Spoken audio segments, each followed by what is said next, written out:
Buenas tardes a todas y todos aquellos que se unieron a esta transmisión, tanto aquí en la plataforma de Zoom como por medio de redes sociales, y siguiendo con este ciclo de seminarios que hemos realizado desde el año pasado, que tiene título ¿Qué sabemos sobre el cambio climático en México?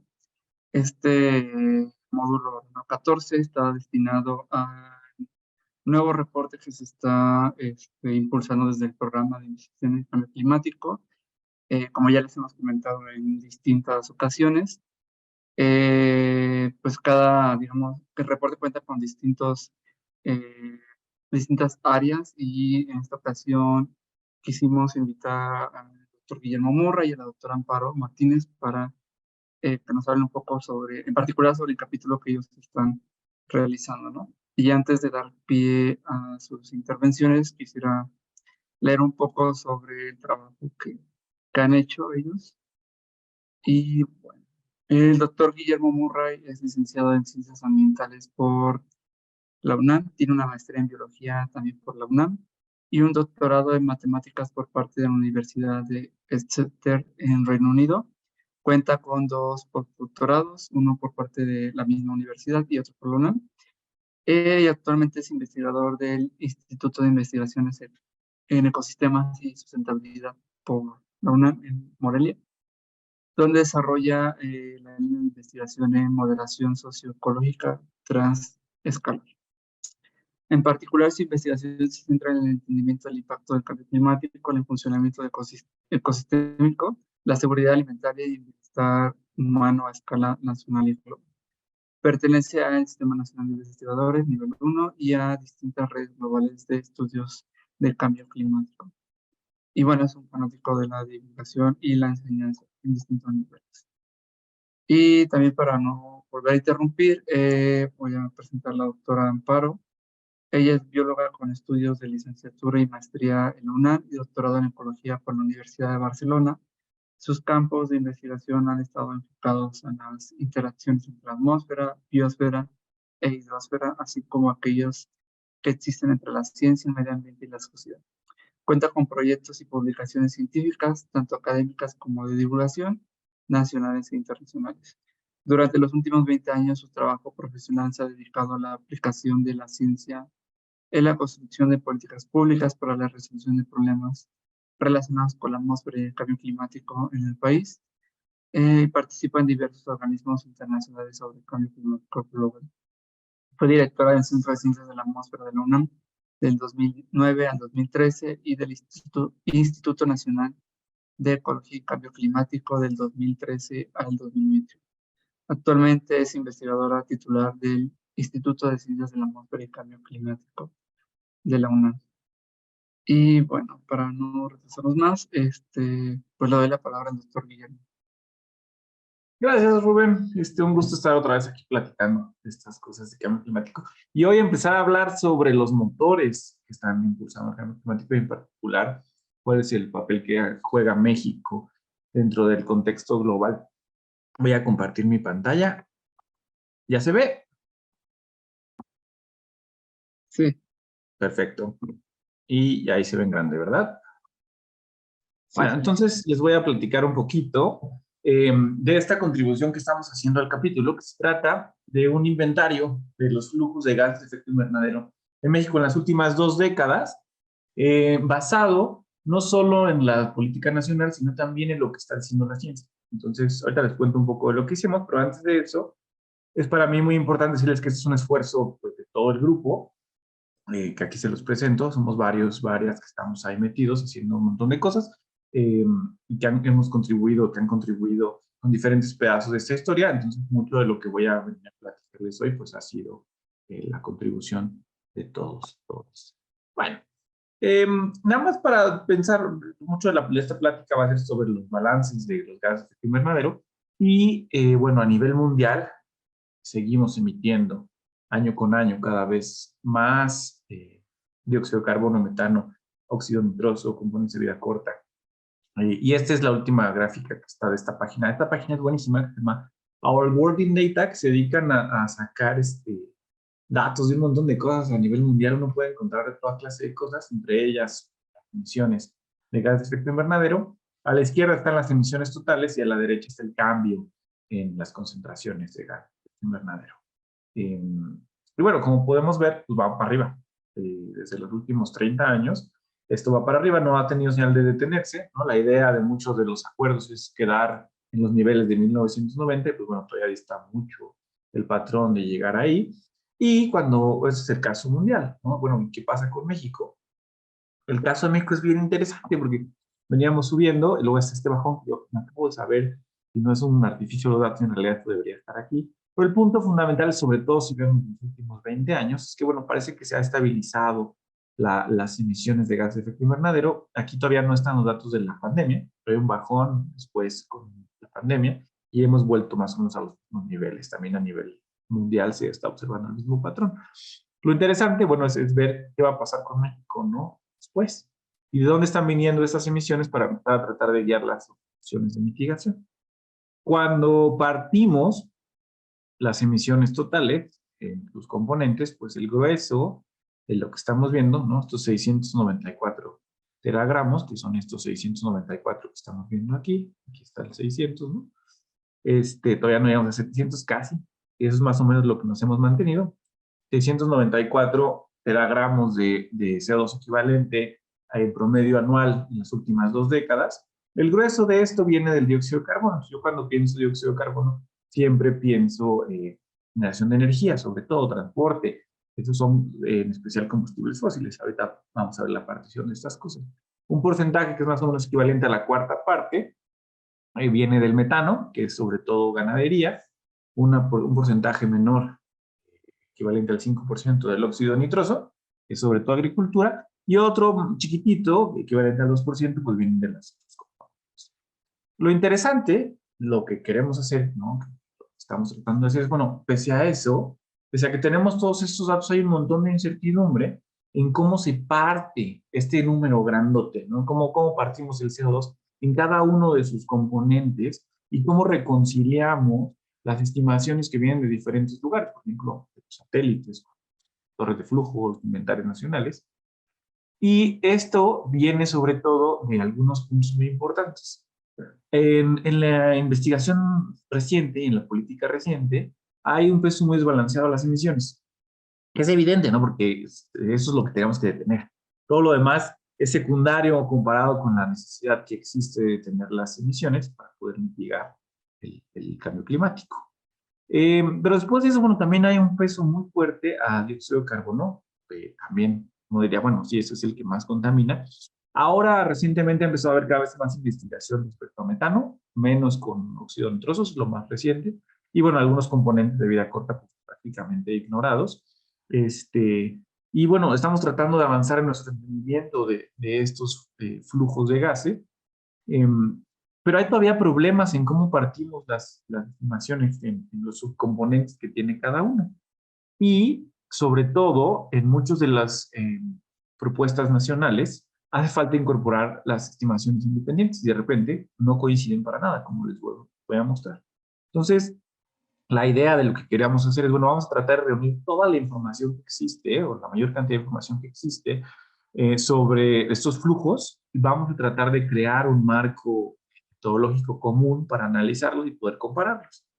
Y ese fue justamente lo que hicimos. Lo primero, la primera parte de nuestro capítulo, en nuestra contribución, es el crear un marco metodológico común basado en el balance de masas. Y esto es interesante porque esta es la aproximación científica. La partición, sobre todo en contribuciones, ¿no?, de la energía, de las emisiones, y cómo se puede mitigar mucho la contribución de la parte política. Pero cuando lo analizamos en términos científicos, una de las cosas que más nos interesa es pues, que se balancee, que las cosas tengan sentido, que lo que entra sale y saber qué se está moviendo a dónde y por qué. Y en ese sentido, el balance de masas, el budget, que es básicamente una cuenta de cheques, ¿no? Estar más viendo qué sale de dónde a dónde se mueve, es una metodología bastante útil para poder comparar estimaciones que vienen de diferentes lugares. Y utilizamos la propuesta de Philip Yates en la reciente, que es esta de aquí. Ahorita van a ver los mismos cuadritos, nada más con diferentes colores, y los tratamos de aplicar para el caso de México en las últimas dos décadas. Y esto nos permitió, bueno, integrar un montón de datos de diferentes lugares. Entonces, Los datos provienen, básicamente hay tres grandes esferas de datos que estamos comparando. Por un lado están todos los datos del Inventario Nacional de Gas Invernadero, del INEC. Esos, digamos, son los datos oficiales que publica México. Luego tenemos todos los datos de observaciones independientes. Esto incluye cosas como torres de flujo, mediciones en la atmósfera, satélites, los modelos globales, tanto los que se presentan en el IPCC como los desacoplados de vegetación, los modelos de inversiones atmosféricas, que lo que hacen es que agarran los valores de concentración y los regresan para ver de dónde están surgiendo, entre otros, ¿no? Usamos un montón de fuentes de información disponibles para tratar y compararlos con los datos del inventario basados en este marco metodológico que propusimos. Y finalmente también hicimos una revisión extensiva de la literatura científica, en la que pues, nos metimos a ver quiénes estaban reportando cada uno de estos valores, cuántos artículos había para cada uno de estos flujos, y eso nos permite también ver dónde de plano no hay datos. Y esta parte fue interesante porque lo hicimos solamente para lo que hay reportado a escala nacional o que ocupara más de 3 estados, y todo fue hecho para el mismo periodo de tiempo, que fue 2000 a 2019. Es el periodo de tiempo donde tenemos la mayor cantidad de información disponible. Hay datos para la década anterior, la de los 90, pero para muchas cosas como los satélites no. Entonces, este periodo común nos permitía comparar casi todos los productos existentes, más bien todos los productos existentes y también la literatura. Entonces, bueno, ahorita les voy a mostrar qué fue lo que encontramos. Entonces, una de las cosas, ¿no?, de esta aproximación muy novedosa, pues fue esta capacidad de hacerlo por multiproducto y por multigas. Y eso es una de las cosas que está padre, porque nos permite identificar dónde coinciden las cosas, qué estamos haciendo bien, qué de plano sí necesitamos empezar a ver cómo hacer para reconciliar. Este es el caso del dióxido de carbono. Entonces, con el CO2, tenemos para todos, van a ver que están los mismos 3 componentes, pero por supuesto, las flechas cambian de nombre, porque cada gas tiene sus propias particularidades en los flujos y los motores de esto. Pero aún así, los grandes almacenes van a ser los mismos. Por un lado tenemos los combustibles fósiles, vamos a tener los ecosistemas terrestres y la extracción de estos productos biológicos, que es el almacén que eventualmente, por ejemplo, se va en madera o cultivos, y una parte también importante que se va a las aguas continentales, y esto me refiero al agua que se encuentra dentro de los ecosistemas terrestres, que después tenemos también una salida importante al océano. Esta es la estructura, digamos, del flujo de dióxido de carbono en cualquier ecosistema terrestre y para cualquier país. Lo interesante, bueno, es que nos permite, justo lo que les decía, podemos ahora empezar a ver cada una de estas flechas.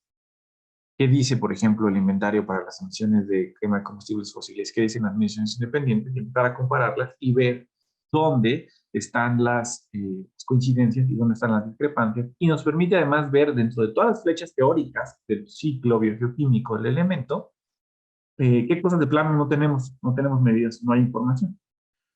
Entonces, para el caso del CO2, este es como se ve, y ya si lo ven luego, inmediatamente es evidente que falta la cajita azul, que ahorita vamos a hablar un poquito de eso, pero bueno, algunas cosas interesantes. Aquí a la derecha, aquí les voy mostrando cada uno de estos flujos, es una de estas flechas, por ejemplo, quema de combustibles fósiles, esta flecha que tenemos aquí, nos centramos solamente en los flujos de los elementos, dentro de 2 grandes grupos. Un grupo va a ser la parte de combustibles fósiles y el otro grupo es todo lo referente a los ecosistemas terrestres, el sector de AFOL. Y aquí, estos son los datos del inventario nacional para el promedio anual de las últimas 2 décadas. Estos son los datos de los productos globales y esa es la revisión de literatura, donde cada número indica cuántos artículos hay publicados para esta temporalidad para cada uno de estos flujos a escala nacional o subnacional que implique al menos 3 estados. Y aquí empiezan a salir cosas bien interesantes. Primero, si ustedes ven la parte de combustibles fósiles, pues los productos coinciden bastante bien. Es bien interesante ver que para el CO2, los estimados de emisiones, ¿no?, cuando tú le sumas, los productos globales no pueden separar cemento, pero cuando tú sumas la quema de combustibles fósiles con las emisiones de cemento, pues coinciden relativamente bien. O sea, es casi el mismo valor, básicamente. Donde sí hay una discrepancia espectacular para el CO2 es en el sector AFOL. Esto es casi 10 veces, ¿no? 5 veces más grande en el inventario nacional que en los productos globales. El símbolo negativo, además, nos está indicando que es carbono que está entrando a los ecosistemas. O sea, básicamente lo que dice el inventario es que se está absorbiendo una cantidad extraordinaria de carbono, mientras que los productos globales no ven una captura de esa magnitud. Esto es uno de los puntos más interesantes. Y luego, bueno, hay cosas también muy evidentes, ¿no? No hay datos para nada de flujos laterales. Los flujos laterales son sobre todo el comercio, que les mostraba en rojo. No tenemos nada para el comercio de madera, el comercio de plástico, el comercio de combustibles, y que de repente sí son magnitudes pues, importantes. No hay nada sobre salidas de carbono en los ríos, que ustedes dirán, bueno, a nivel mundial es casi tan importante la salida de carbono en los ríos como la productividad primaria, como lo que queda más bien del balance en los ecosistemas terrestres. Y no tenemos tampoco nada de mediciones en ecosistemas acuáticos a nivel nacional. Y esto también se refleja en los literatura. El grueso de los 112 artículos que encontramos con datos para CO2 se trata de combustibles fósiles y estimaciones para el tema de combustibles fósiles, ¿va? Hay mucho menos para la parte de extracción, ¿no? Sobre todo para la extracción como tal. No tenemos, por ejemplo, casi nada estimado para fuego y un poquito para ecosistemas terrestres, ¿va? Pero evidentemente en la literatura hay varias cosas que están faltando y que coinciden con los faltantes además de los productos globales y de los datos del inventario. Entonces ya ahí podemos identificar para el CO2 al menos varias cosas importantes. Esta coincidencia en los combustibles fósiles, esta diferencia tan gigante en la reconciliación del acuerdo y los faltantes sobre todo los flujos acuáticos. Bueno, hay cosas de plano que sí tampoco hay nada, como la descomposición de plástico. Sigo. Ahora vamos al caso del metano. Como les decía, bueno, para cada ciclo en particular, ciclo bioquímico de los elementos, pues hay las propias particularidades. Todos tienen una emisión, obviamente, de quema de combustibles fósiles. Pero en el caso del metano, la flecha más importante, pues va a ser las emisiones por parte del ganado, como vamos a ver a continuación. Mientras que otras flechas, como la oxidación del suelo, son menores. ¿Qué vemos en este caso? Otra vez les muestro lo mismo, cada uno de estos coincide con uno de los flujos propios del elemento, los datos del inventario, los datos de los productos globales y la revisión de literatura. Entonces, nuevamente, la parte de quema de combustibles fósiles coincide re bien.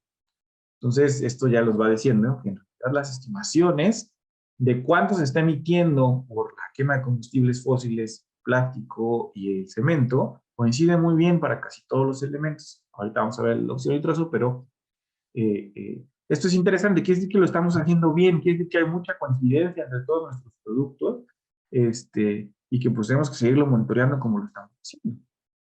Ahora, para el caso del metano en particular, la parte que tiene que ver con ganadería y agricultura, se parece también un montón. Es bien interesante ver que, por ejemplo, las emisiones provenientes del ganado son bastante coincidentes, y esta diferencia es porque, por ejemplo, los productos globales ponen el estiércol como parte de las emisiones agrícolas, mientras que aquí lo tratamos de separar, pero es difícil, ¿no? Y hay otros factores como la quema de biomasa, las emisiones de metano por la quema de biomasa. Esto no es en los incendios naturales, sino la que se utiliza para calentar los hogares, por ejemplo, no están reportadas de este lado. Entonces, aunque digamos que el flujo está repartido de manera distinta, coincide bastante bien el valor total de las emisiones de la parte ganadera. Hay otra parte que también es relativamente coincidente, que es la descomposición de residuos. Aunque los productos globales ven un valor un poco mayor, cuando uno hace la distribución de los datos, pues también se parecen relativamente. Lo que sí de plano no hay, por ejemplo, en el inventario nacional son las emisiones por humedales, que parece que, si uno ve los productos globales, no parecen ser muy grandes. Yo sigo creyendo que este dato no está correcto, porque las emisiones por humedales en la mayor parte del mundo son altísimas. Es uno de los flujos más importantes para el metano. Y aquí yo creo que hace falta, es uno de los faltantes críticos de información para el ciclo del metano. Y el otro es, bueno, la oxidación de metano por el suelo, el zinc biológico, que se da por las bacterias del suelo, que también no tiene datos, y que también los datos de los productos globales pues, presentan un valor sumamente bajo para lo que uno esperaría para un país semiárido. Este flujo es muy alto en ecosistemas semiáridos. Pero bueno, independientemente de ello, bueno, y hay otras cosas, perdón, antes de eso, faltantes. Por ejemplo, no tenemos nada de estimaciones para los flujos naturales, como son, por ejemplo, las termitas, que tienen unas cantidades extraordinarias de metano en los ecosistemas húmedos. Entonces, bueno, aquí ya vamos viendo, ¿no? Donde de plano no hay nada y donde deberíamos empezar a guiar la investigación de la medición de emisiones para pues, poder ir llenando estos faltantes. Pese a ello, es muy interesante ver que también el sector AFOLU coincide bastante bien para el caso del metano. Entonces, el gas yo creo que estamos midiendo más coincidente es este. O sea, las coincidencias para el metano son extraordinarias y la partición entre gas de efecto invernadero proveniente de combustibles fósiles y la parte proveniente del sector AFOLU pues, se parecen bastante bien. Cuando vamos a la literatura, hay mucho o sea, la distribución es prácticamente la misma. Tenemos una producción importante para combustibles fósiles, pero la mayor parte viene de los datos que existen en la literatura, son estimaciones para las emisiones por ganado y arrozales y un poquito para humedales. Entonces, esta parte todavía es la que habrá que robustecer y que será interesante ver qué pasa a futuro con esto. Y en su momento, pues también parte de los flujos naturales tendrán que ser incorporados a la investigación, sobre todo la parte, por ejemplo, de emisiones naturales por termitas o la oxidación del suelo. Finalmente, tenemos al óxido nitroso. Este tiene muchos menos flujos, pero también es de los más difíciles de medir y de los que menos existen reportes a nivel nacional. Ah, bueno, una cosa que se me olvidó decirles. Para el CO2 teníamos 120 artículos, para el metano ya nada más hay 20 artículos a nivel nacional, y ahorita van a ver cuántos hay para el óxido nitroso. Nuevamente tenemos la misma tablita, cada uno de los flujos del óxido nitroso, los datos del inventario nacional, los productos globales, y bueno, miren cuántos artículos hay. 6 solamente a nivel nacional para óxido nitroso, entonces este sí que ha sido pues, muy poco estudiado y reportado. Ahora, a diferencia de los otros dos, la discrepancia en la estimación o sea, no coincide el flujo entre los datos del inventario con los productos globales para la quema de combustibles fósiles. En los productos globales el valor es casi del doble, lo cual es interesante. Siguen siendo valores pues, bastante chiquitos dentro de este ciclo, digamos, menos importantes que otros. Pero sí hay bastante coincidencia en el flujo más importante, que es la oxidación, proveniente sobre todo de los campos agrícolas. El valor coincide muy bien entre lo que se estima del inventario nacional de los productos globales. Esto es muy importante porque hubo mucha discusión en este valor. Había varias notas en periódicos internacionales diciendo que México estaba subreportando las emisiones de este gas. Entonces se corrigió y ya para este último inventario, pues los datos coinciden bastante bien con otros productos globales. Y como resultado, pues las emisiones del sector AFOLU pues, son también bastante coincidentes.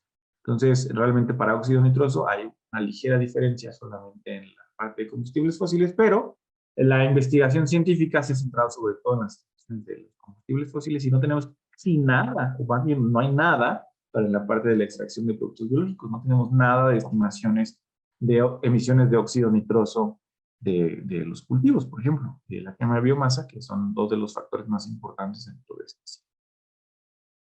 Y lo recalco, no hay básicamente nada de investigación a nivel nacional.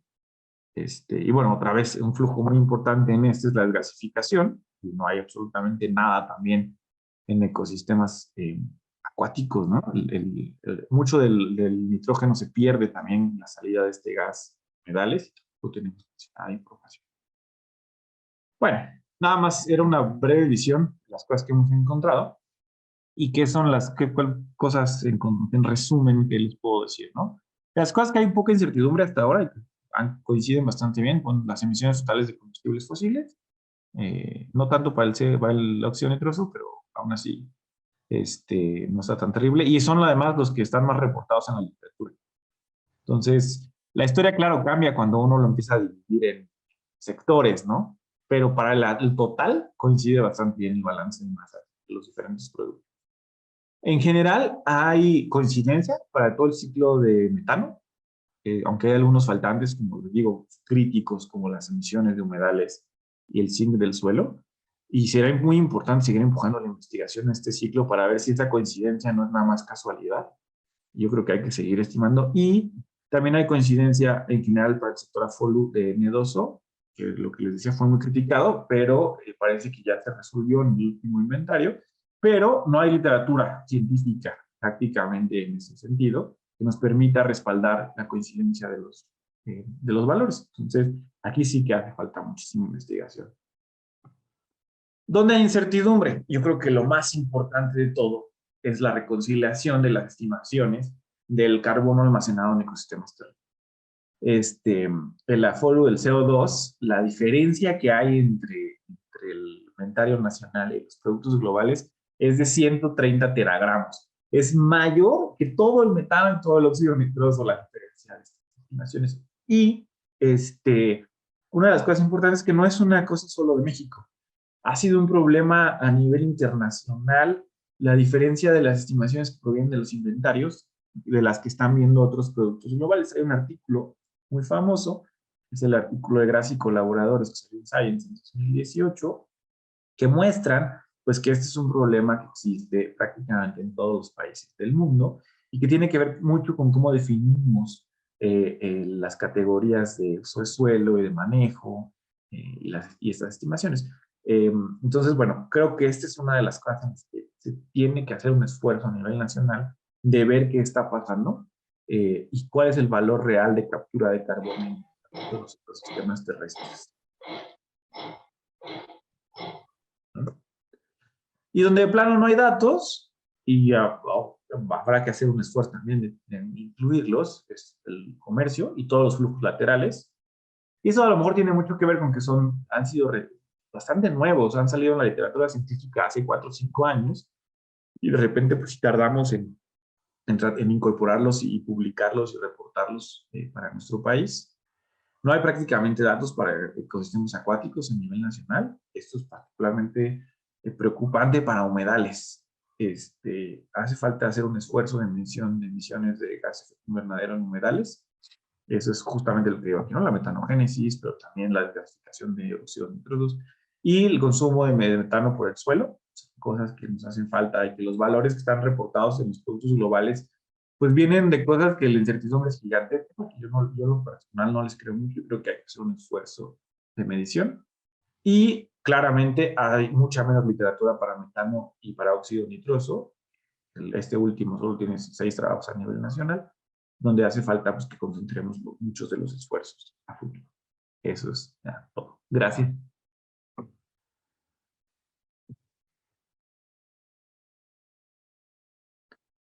Creo que ya me se me fue Rubén, pero creo que sigue Amparo, ya después van a hacer las preguntas. Primero presentamos y ya si quieren después hacemos preguntas. Y me parece que nos dejaron solos. Espero que el público sí esté. Pero bueno, voy a compartir mi pantalla. Y pues entonces vamos a arrancarnos con esto. Esta, digamos, es la segunda parte, como ya lo dijo Guillermo, incluso usé su misma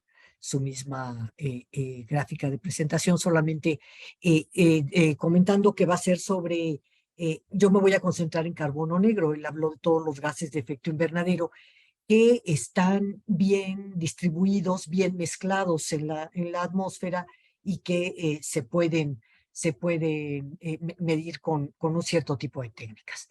Los gases, cuando hablamos de compuestos climáticos de vida corta, estos incluyen el carbono negro, que es el que les presento aquí. Y ahora les voy a contar por qué carbono negro en particular. Tenemos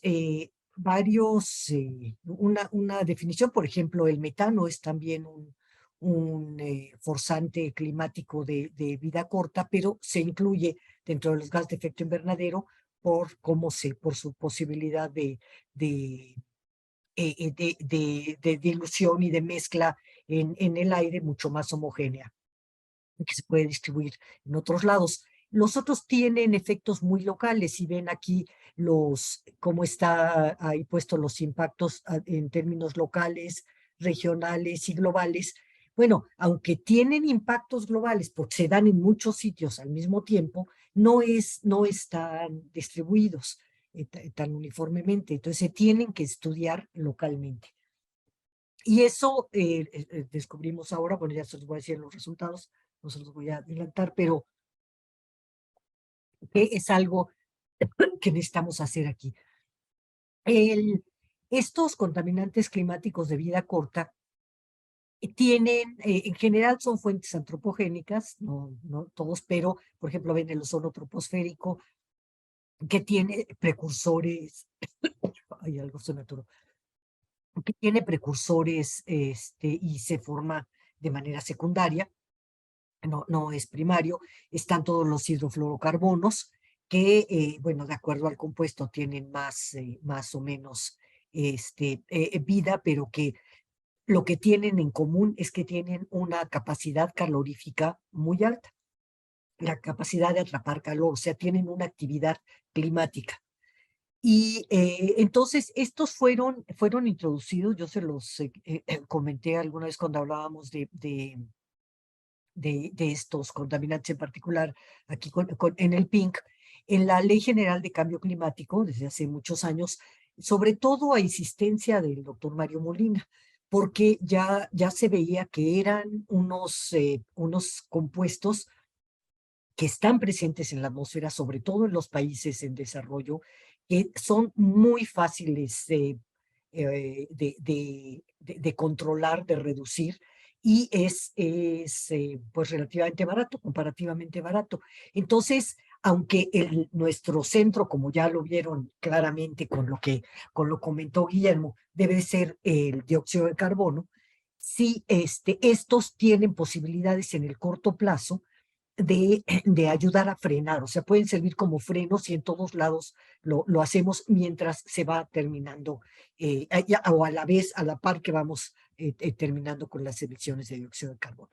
Entonces, estos son los contaminantes climáticos de vida corta. Aquí hay otra representación de la Climate and Cleaner Coalition, donde está México, y que es un organismo de Naciones Unidas que está pues dedicado a impulsar estas, incluso con proyectos. Hay para todos los investigadores que nos estén viendo, hay posibilidades de conseguir recursos para participar en sus iniciativas de reducción de, de contaminantes climáticos de vida corta.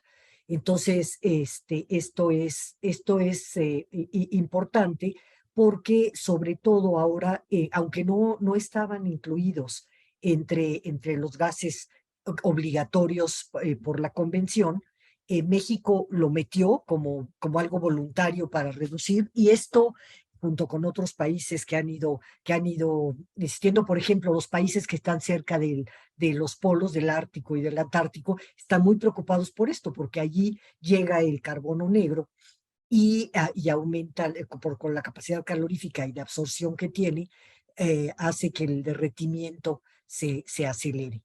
También se ha relacionado en términos de nucleadores para nubes, de núcleos de condensación de nubes, como un factor que está debilitando en algunas zonas las lluvias.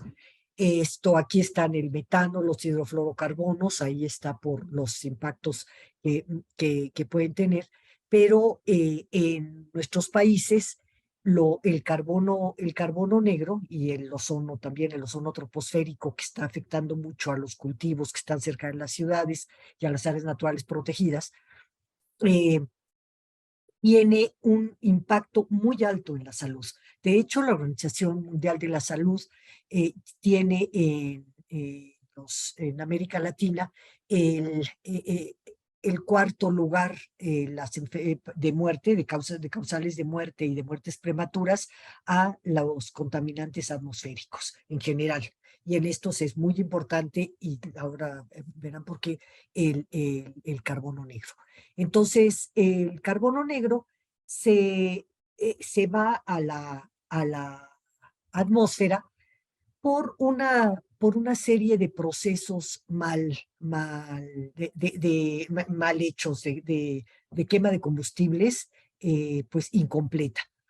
Esto es todos los camiones que ven ustedes, ahí es a lo que le llamamos hollín, todos los camiones que ven soltando humo negro, las quemas de basura, de llantas, de residuos, incluso agrícolas, de una fuente muy importante y sobre todo en términos de salud es la quema de leña en casas sin el suficiente, sin los tiros suficientes para que salga, y la cantidad de mujeres afectadas en el campo por enfermedades pulmonares generadas por esto, por estar encerradas en una cocina en donde las partículas, sobre todo de carbono negro, entran a sus pulmones, es realmente muy importante, y ya cada vez hay más estudios del lado de salud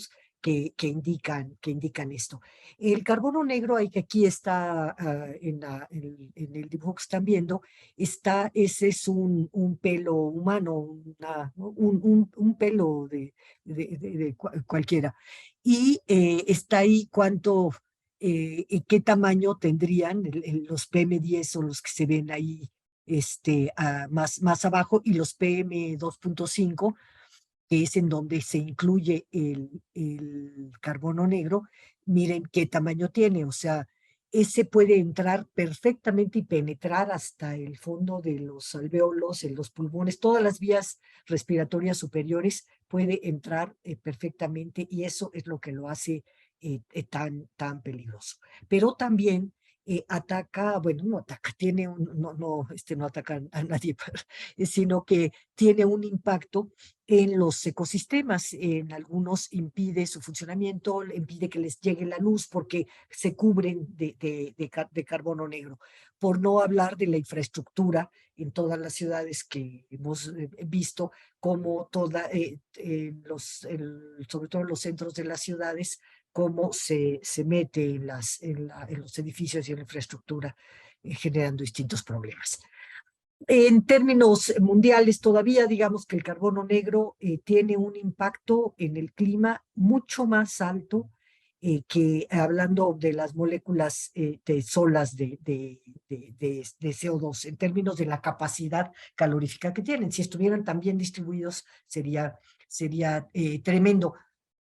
Ya en el reporte de 1.5 grados que hizo el IPCC, ya se habla ahí de los contaminantes climáticos de vida corta, del carbono negro en particular, instando y llamando a que se reduzcan, ¿no? El carbono negro en México, para ya irnos a esta parte,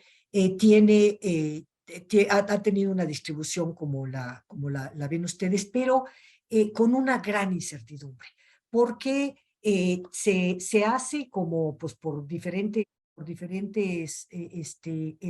métodos, pero no hay un método que esté establecido. Apenas está trabajando el IPCC, su sector de inventarios, de metodologías, en la que podamos estar de acuerdo, porque los factores de emisión son muy distintos de acuerdo al tipo de actividad, porque en muchos casos es muy difícil medirlo precisamente por esto de que no está repartido. Igual te pones junto a un sitio donde están quemando, donde están haciendo una carne asada cerca y te sale altísimo, que te pones en un punto cerca de donde hay una quema de basura, pero el aire no va para allá y no lo captas, o como sucede en muchos sitios, los tractores, se han visto las maquinarias de construcción en las ciudades, ahora que se desató en los años estos que se ha desatado la construcción en las ciudades, las grúas que están todo el tiempo quemando combustóleo, todo el tiempo quemando diésel, sacan una cantidad de carbono negro impresionante, pero bueno, con el peso, todo esto a veces se va rápidamente del sitio, y no hay una buena manera de captarlo en estaciones de monitoreo. Entonces, bueno, es toda la discusión, es una gran discusión a nivel metodológico de cómo hacerlo mejor. Ahí todos los datos que les voy a presentar fueron como 9 metodologías que detectamos. Entonces, saber qué tanto las puedes comparar entre sí, todo esto no es trivial. Necesitamos mucho más estudio en esto. Aquí, como les comento, el compromiso de reducción que se mantiene ahora con las nuevas, con los nuevos compromisos es de 51% del carbón negro para 2030 y 70% si hay colaboración internacional. Y aquí está por qué le estamos poniendo tanta importancia.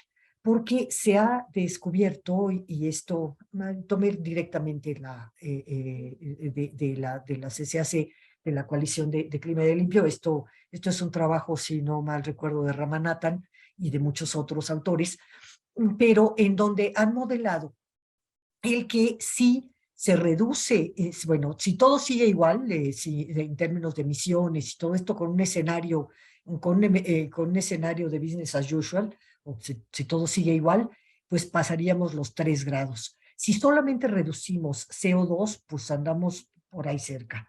Si solamente reducimos carbono negro y metano, pues estamos un poquito más abajo, logramos que no suba tanto, pero no es suficiente. Solamente una mitigación completa de todos estos compuestos y gases es lo que nos permite, lo que nos permitiría tener la posibilidad de no llegar a los 2 grados y quedarnos más cerca del 1.5. Y esto con un costo que realmente no es muy grande y con tecnologías que tampoco son ninguna cosa de rocket science ni nada. Hay muchas industrias, muchas fábricas, todos los camiones de carga, todo esto, que es metiendo filtros, teniendo una serie de medidas se podrían hacer. Aquí hay una cuestión fuerte de regulación y de conocimiento también. Bueno, los resultados. Ya presentaba esto Guillermo. Nosotros en la parte de carbón negro no lo pudimos hacer así, por lo que ya les expliqué, no está ni tan estudiado ni se puede medir así. Los satélites que lo cuantifican lo hacen con base en densidad de aerosoles en general, y bueno, se hacen inferencias y se hacen correlaciones para saber qué proporción de esos corresponde a carbono negro, porque a veces si el carbono negro está mezclado con otros aerosoles que enfrían, incluso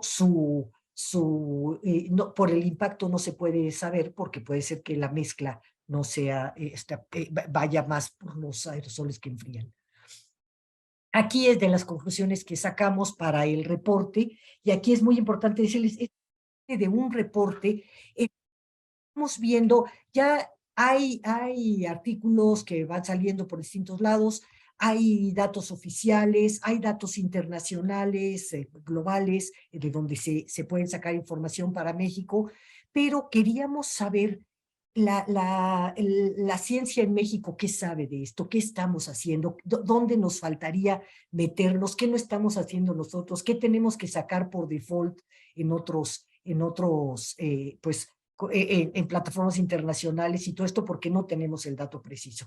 Y pues de las cosas que encontramos es que en el periodo de estudio en el que estamos abarcando en el reporte, pues se estiman 76,000 toneladas o 76 gigagramos de estas emisiones, y las más importantes son las que provienen de la quema de combustibles fósiles, con esta mala combustión que ya les dije, del sector AFOLU, o sea, de los bosques y parte natural, es el 8%, de los residuos es el 2%, pero esto todavía tiene una gran parte de incertidumbre. En términos de sectores, bueno, pues está la calidad del aire en zonas urbanas, el uso de leña como forma de energía, el transporte, y habría que comentar que también en este caso tuvimos problemas para decidir cuáles publicaciones incluir. La mayoría son muy puntuales, es del estudio, por ejemplo, de unas ladrilleras en un lugar. que ahí es una situación muy particular. O sea, hay más estudios, pero los que tenían que ver con una posibilidad regional siquiera o nacional eran muy pocos. Solamente para zonas regionales que consideramos los estudios que hablan de Ciudad de México, Guadalajara y Monterrey, pero las estimaciones que se tratan de hacer a nivel nacional son en general estimaciones. O dice aquí, las técnicas de estimación más usadas o es el espectrómetro fotoacústico con sus asegúnes, como les decía, de acuerdo a donde se ubique, y por correlación de las PM2.5, que es así hay en más lugares donde se midan. Eh, hay se identificó un estudio en donde dan una estimación de entre 62 y 89. Si vemos que más o menos cómo está la del inventario, pues coinciden también. Todo depende cómo se tomen, cómo se reporten y todo, pero hay una coincidencia. Pero creo que lo que tenemos más coincidencia es en nuestra ignorancia y falta de datos. El flujo del carbono negro, entonces, tiene un déficit en productos más regionales, globales, para poder apreciar qué está pasando, tal vez correlacionarlo más con cuestiones de salud, por ejemplo, el saber la planta vehicular, como tiene esos datos, por ejemplo, no se tienen porque todo el transporte de carga es federal, o sea, tiene matrícula federal y lo lleva en general la Secretaría de Comunicaciones y Transportes. Y hay pocas posibilidades de que tengan una verificación o una revisión que se conozca. También, como les decía, hay una gran oportunidad para proyectos de investigación científica y tecnológica en donde digamos que estos compuestos son la cara humana de la mitigación. No es ya solamente el pensar en las formas de energía, todo, sino que estamos pensando en que lo que hagamos, lo que logremos hacer, lo que logremos detectar y dónde están impactando más, van a tener en el corto plazo un resultado para la gente, ya sea que no lo hagamos o que lo hagamos y logremos frenar también este gran daño a la salud. Y también tenemos el que se habla tanto de esto es porque los países desarrollados en general ya resolvieron ese problema y nos queda a nosotros esto. Entonces, pues eso es lo que les quería mostrar y pues muchas gracias a nombre de todos los integrantes del capítulo.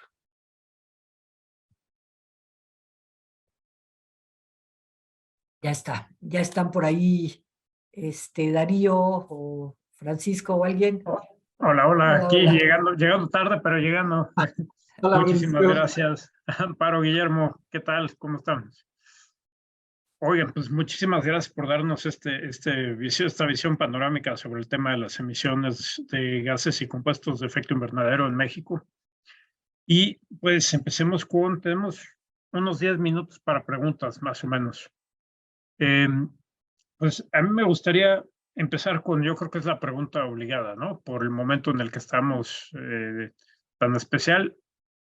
¿Qué ven ustedes, digamos, en términos de las contribuciones nacionalmente determinadas? ¿Qué ven ustedes que pueda ocurrir en la COP? ¿Cómo ven las ambiciones o lo que se puede lograr, digamos, de las contribuciones nacionalmente determinadas? ¿Qué panorama nos pueden dar al respecto? Adelante, adelante, Guillermo. Gracias, Amparo. Está interesantísimo, ¿verdad? Ahora que México decidió que va a pasar del 22 al 30% de investigación, va a ser bien interesante ver, pues, para dónde vamos, porque hay una de las cosas que, sobre todo, me parece interesante, es que se proponen un montón de mecanismos. Hay un montón Amparo ahorita seguro nos va a platicar eso, las cosas que han hecho en el INEX están increíbles. Pero luego ves los balances de masas y ves las estimaciones de las emisiones de gas invernadero y no han disminuido. Hemos logrado medio estabilizarnos en la última década. Y luego con el COVID, pues hubo un bajón, ¿no? Pero pues pasada la pandemia, los últimos datos que yo he visto es que estamos de vuelta como estábamos antes, ¿no? Y para arriba. Entonces, a mí sobre todo me parece me parece muy interesante ver qué de esto realmente acaba significando algo en las emisiones totales del país. Y si lo vamos a ver, si estas acciones realmente se van a traducir en ir disminuyendo las emisiones totales de México. Que me parece que hasta ahora no hemos sido suficientemente eficientes en ello. Y creo que mucho de esto, la verdad, desde mi perspectiva, esa sí es mi visión muy personal, sí ha sido falta de voluntad política, porque me cae que se han plantado muchos escenarios posibles para hacer mitigación y hasta ahora pues no me parece que hayamos arrancado, comparado con nuestros vecinos del norte, por ejemplo, que han disminuido ahora sí de manera seria sus emisiones, todavía no arrancamos, ¿no? Entonces, pues yo espero que lo que se plantea en la COP después signifique una reducción real. Eso es lo que me interesará ver durante los próximos 4 o 5 años. Creo que será lo más importante. Ya, hasta aquí ya paro. Gracias, Guillermo. Pues sí, es un momento pues muy crítico y creo que se notó, por empezar por la parte global, se notó mucho en los discursos de inauguración de la COP. Todos realmente, incluso gente, por ejemplo, que conozco muy bien, siempre son muy mesurados en lo que dicen, como el presidente del IPCC, eh, eh, estuvieron todos durísimos diciendo es que ya esto no puede ser, porque efectivamente lo que ha sucedido es que después de este bajón por los malos motivos, diría Francisco, de las emisiones por la pandemia, por la falta de actividad económica, tanto en muchos países, en el nuestro, pero como en el mundo a nivel global, de pronto parece que regresaron para desquitarse de eso, ¿no? Y va para arriba y esto es realmente, por lo pronto, un indicador, bueno, el primero de que no entendimos nada con la pandemia. Y el segundo, de que las medidas que se estaban tomando o las reducciones que se habían visto no eran estructurales, no era porque hubiéramos cambiado ya la forma de producir, la forma de usar la energía, no habíamos cambiado eso y entonces podíamos regresar a lo anterior o no se había cambiado en proporción. Porque la verdad sí ha habido intentos, incluso hablando de México, hay a nivel industrial, incluso por una presión mundial de comercio, ¿no? De que si no tienes los productos de una cierta manera, ya es más difícil insertarte en el mercado, en fin, tampoco no necesita nada más buena voluntad, sino que a veces ven una oportunidad de hacerlo de manera diferente. También se empezó a bajar la utilización de carbón en todo un periodo de combustóleo, se empezó a meter fracking, ahora que decías que Estados Unidos sí cumple algunas cosas, sí, claro, pero nos vende a nosotros sus productos de fracking, ¿no? Entonces aquí no tenemos fracking, pero bueno, compramos el fracking que hacen allá, pero de todas maneras, el gas es mejor que el combustóleo y se estaba metiendo mucho en las hidroeléctricas, pero vino una sequía muy fuerte en el 2017 y entonces las hidroeléctricas no tenían el agua suficiente para la potencia suficiente y otra vez se le empezó a meter ahí, no sé si más gas, más combustóleo, no lo tendremos claro nunca, pero hay este tipo de cosas. Entonces, es un problema mundial, pero efectivamente requiere de una gran voluntad política y lo que yo espero es que en la COP, lo que pongan ahora, además de cara a que se va a hacer el balance mundial el próximo año, de cómo vamos después del 2015, esto se llama el Global Stocktake, es el balance mundial de que se tiene. Yo lo que espero es que en esta COP acuerden métodos de transparencia mucho más rigurosos y más claros. Es decir, bueno, sí, les vamos a dar Pero uno, y es que se cumpla el financiamiento. Si no cumple el financiamiento, poco pueden decir. Pero también que entre todos cuidemos de ver cuáles son las formas de ir asegurando que tenemos, que vamos cumpliendo, que las trayectorias que nos trazamos sean las adecuadas para nosotros mismos. Esto es un compromiso ético mundial, pero es un compromiso con nosotros mismos, para nuestro propio desarrollo, ¿no? Entonces, creo que pues son de las cosas que esperaríamos ahora en la COP, ¿no?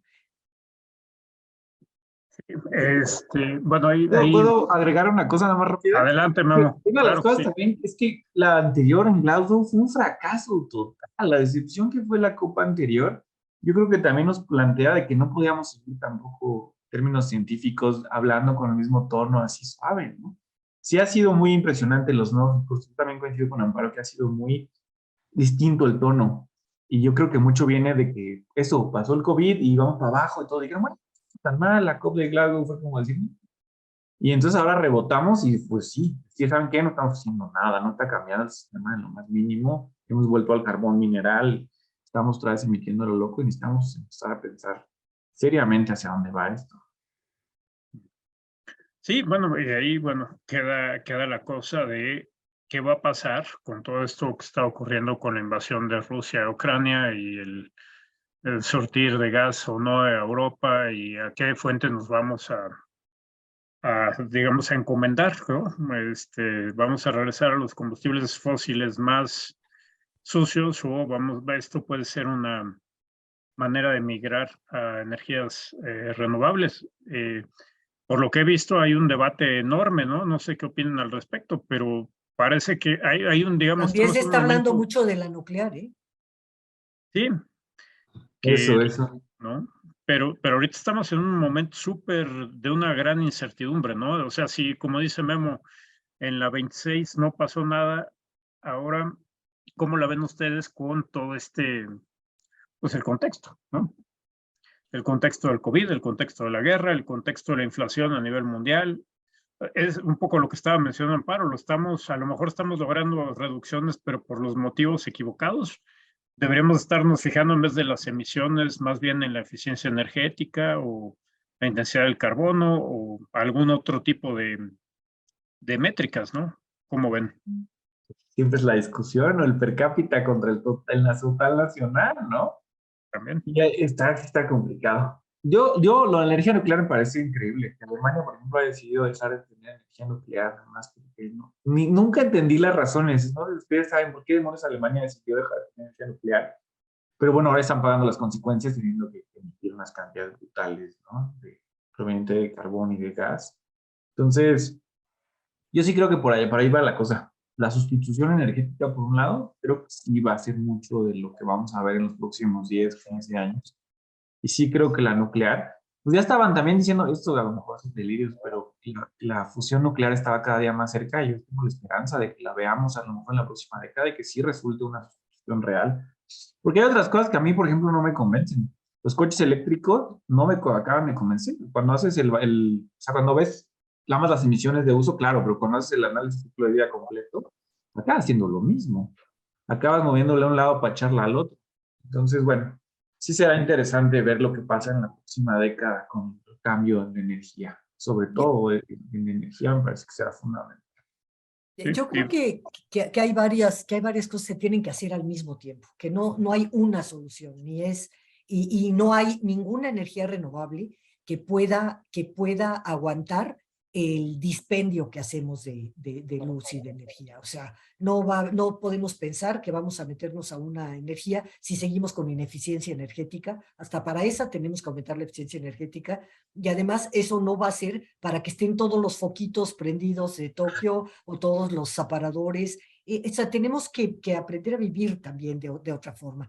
Pero para eso también, a mí me da miedo que estas cosas de que le están tirando, se están esperanzando demasiado en grandes tecnologías que lleguen así como El Salvador, porque eso en términos éticos, humanísticos, lo único que hace es que nos hace, que yo lo he dicho ya varias veces, nos hace cambiar de transnacionales verdes a transnacionales, de transnacionales cafés o grises a otras, y no resuelven el problema de fondo de una humanidad que con base en el conocimiento aprenda a vivir de otra manera, con gran bienestar, con más, con un trato mejor con la naturaleza y con el entorno, no estarnos intoxicando de todo esto. Y para eso son muchas medidas las que se necesitan al mismo tiempo, ¿no? Una, la económica, que es donde más se puede, y es el control de los grandes emisores internacionales, que, bueno, son foco de corrupción con todos los países chicos, porque como ahí no van a respetar las reglas de emisiones, pues entonces corrompen a unos cuantos funcionarios y ya lo pueden hacer. Bueno, además están en lobby permanente en todas las reuniones climáticas, están ahí viendo para que no se avance, para que se hagan, es impresionante cuando va uno a las negociaciones, el ver cómo se mueve por debajo ese lobby para impedir acuerdos, para atrasar, para que todo salga más lento. Cuando hay cosas, por ejemplo, lo que se ha atrasado todo el tiempo es el fijar un precio internacional del carbono, que a donde vayas tú tienes que pagar si provocas una emisión de tanto. Y eso sería, y ya lo dicen bastantes investigadores, no solamente financieros, ni físicos, ni economistas, sino ya coinciden todos en que fijar un precio a esto que realmente refleje las externalidades de lo que provoca, podría parar esto en un lugar. Y por otra parte también aprovechar muchas otras posibilidades como las que tenemos de las energías renovables a una escala manejable, a una escala que no tenga que ser forzosamente el gran consorcio que te llega a caer encima, sino toda esta parte que ya se conoce también de mini hidroeléctricas, de la generación distribuida, en fin, una serie de medidas, todas combinadas. En algunos casos serán necesarios grandes, pero no es una sola decisión. Lo que debemos de asegurarnos es estar en ese camino. Y eso es lo que preocupa, no ver que estemos en ese camino.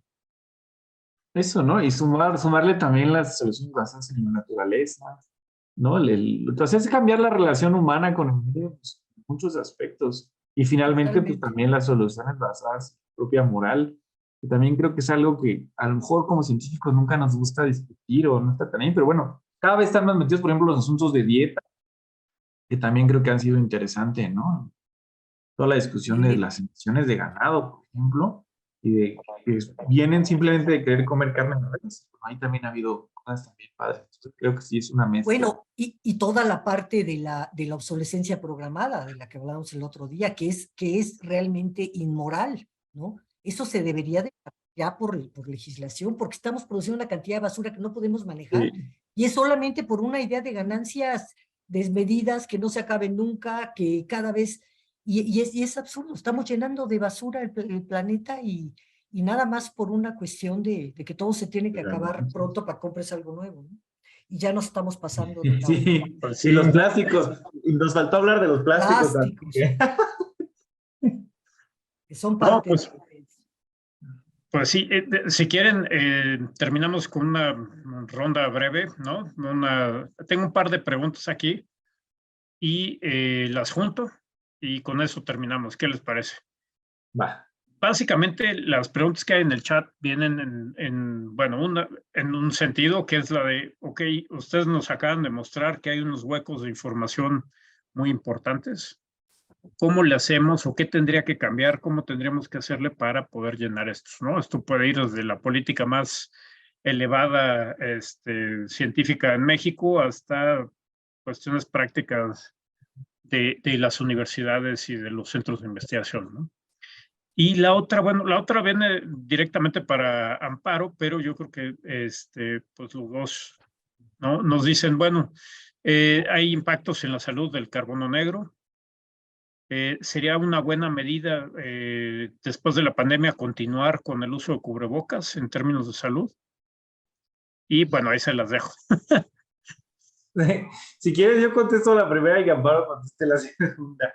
Va. ¿Cómo hacemos para ir llenando esos huecos? Efectivamente, yo creo que va en todas partes. Número uno, yo creo que en términos académicos, científicos, se necesita creatividad en la ciencia que hacemos. La identificación de los huecos donde no hay información, es esencial para decir, ok, vamos para allá, vamos a conseguir financiamiento para allá, generar estudiantes que empiecen a llenar estos huecos, hacer nosotros mismos la investigación.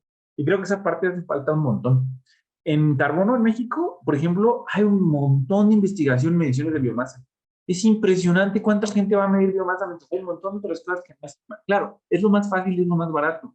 Pero justo creo que se hace falta un esfuerzo nacional en las redes de medición, empezar a decir, estos son los huecos a los que hay que empezar a hacer los esfuerzos.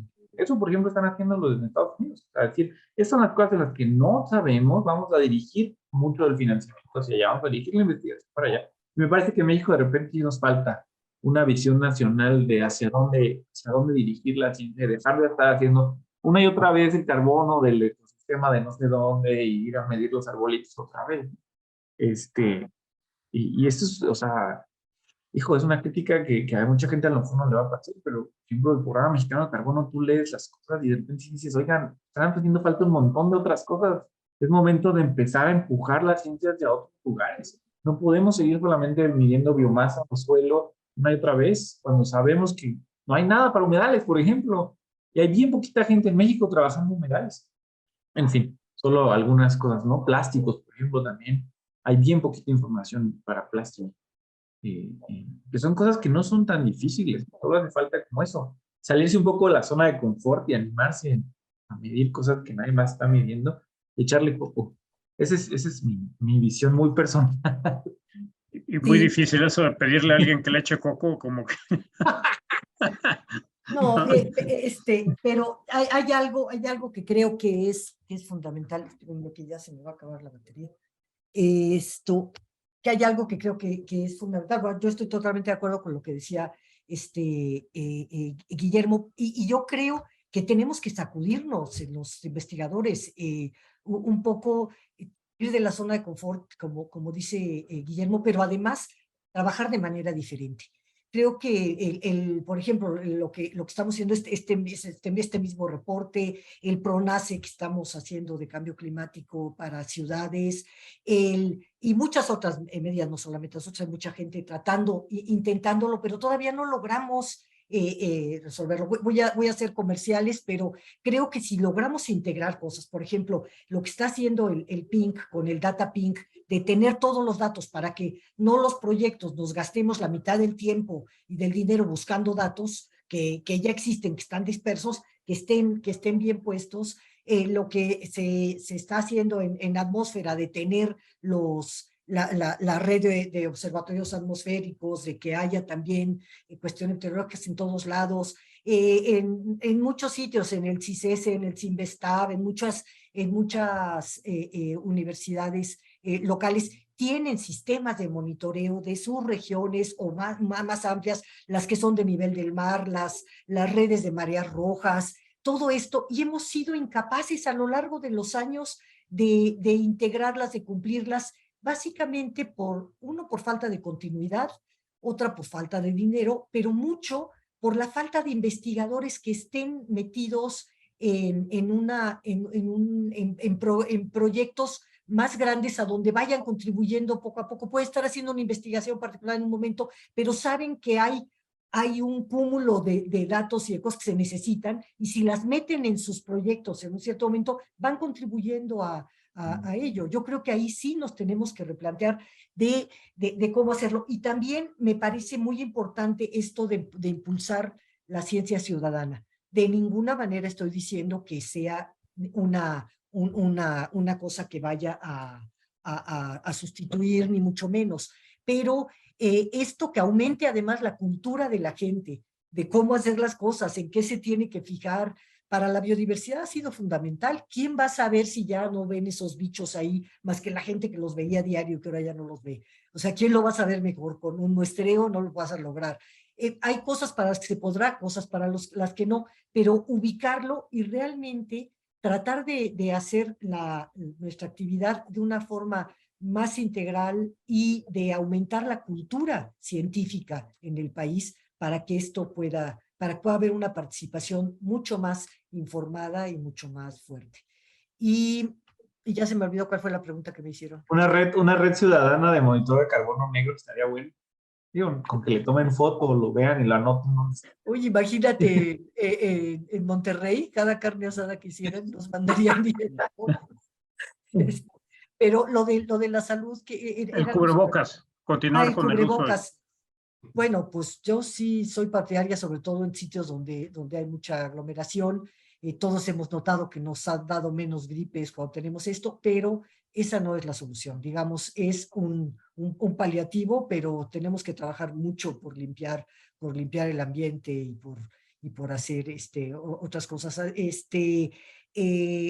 No es posible que todos tengamos que andar con cubrebocas, porque no se les puede quitar a todos los camiones que pasan echando los peceros o todo esto que pasan echando humo negro, no se les puede regular para que el dueño de esas flotillas funcione. A los que no sean dueños de flotillas y todo, pues que se les dé un subsidio para poner los filtros o para cambiar las unidades, pero no puede ser que por una ganancia, descuido o lo que sea de unos pocos, todos tengamos que hacer esto. Si nosotros hemos podido cambiar de hábitos y traer esta cosa, podrán cambiar y ponerle esos filtros a lo que se requiera, ¿no? Pues sí, exactamente. Bueno, pues hemos llegado al fin de estas conferencias. Muchísimas gracias, Amparo y Guillermo, por presentarnos los resultados que están en este reporte, que la semana que viene les aprovecho para darles el anuncio. La semana que viene haremos una conferencia de prensa para presentar algunos de los resultados más importantes y como 10 días después estaremos presentando, digamos, el documento formal, ¿no? Y bueno, también el otro anuncio es que nos vemos el próximo jueves en este mismo módulo sobre la COP y el estado y perspectivas del cambio climático en México, con el tema de clima y escenarios climáticos para México. Con el doctor Jorge Zavala y pues conmigo también, me acabo de enterar, pero me acabo de recordar que nos toca, pero sí, bueno, nos vemos entonces el próximo jueves. Muchísimas gracias a todas y todos por estar aquí. Hasta luego. Gracias, Francisco. Gracias a todos. Gracias, Memo. Un abrazo.